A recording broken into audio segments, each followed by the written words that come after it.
So, how long should you stay with the company before you decide to move on?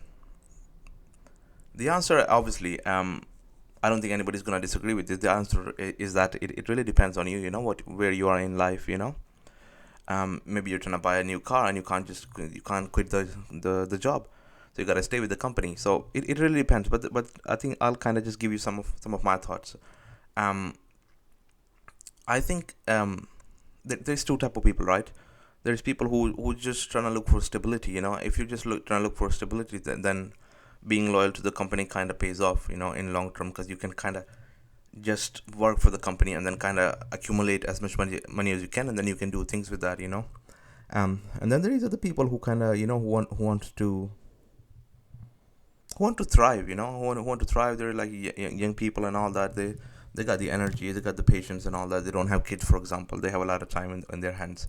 So these sort of people, I would say, if I would not stay with a company if you fall in this category, and I would also not stay with the company if you're not learning anything new.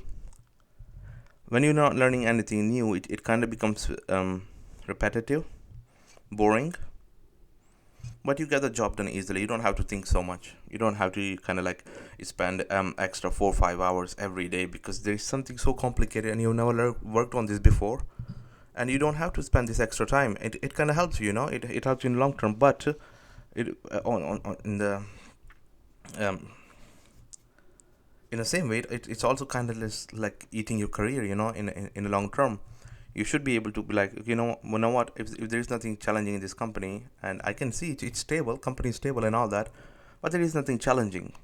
What do I do? The answer is, well, there's two answers. First, at that point, either you start looking for another job, which is what most people do.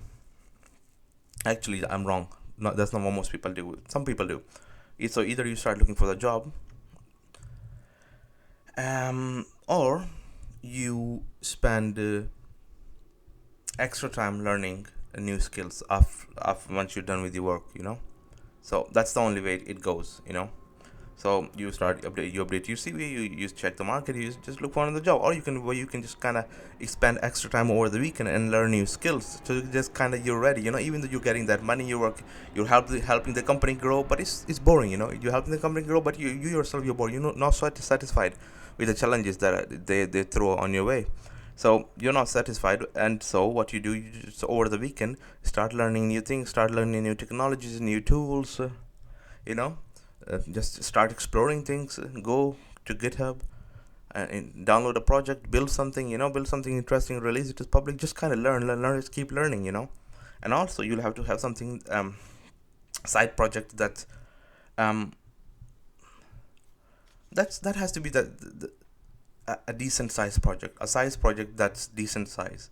So it's because at the end of the day, it's not just about learning random tools, technologies. Yes, that will help you, expand your skill set and all that. It helps, but you also need a side project that's like complex enough that kind of helps you grow. Grow you at that lower level of stuff where you have to do a lot of thinking. So that's what I would do. Um, if you're someone who's just, you're okay with your company, you need stability in the company, and you're okay, then stay there. If you're somebody who's not satisfied, you need more money, you need more challenges and all that stuff, then yeah, just learn new stuff over the weekend, and um, add those things to your CV. Look for new jobs. See what your position is in the market as well. It's important to test what your position is in the market. So apply for a few jobs and see what happens. But do spend you well you have to spend extra time over the weekend. Um, um, and yeah, explore new things. Actually work on a side project that's complicated enough to challenge you as well. And yeah, do that. Um, I hope you like this sort of content. If you do, subscribe to the channel. As always, free ebook in the description. I'll catch you guys later.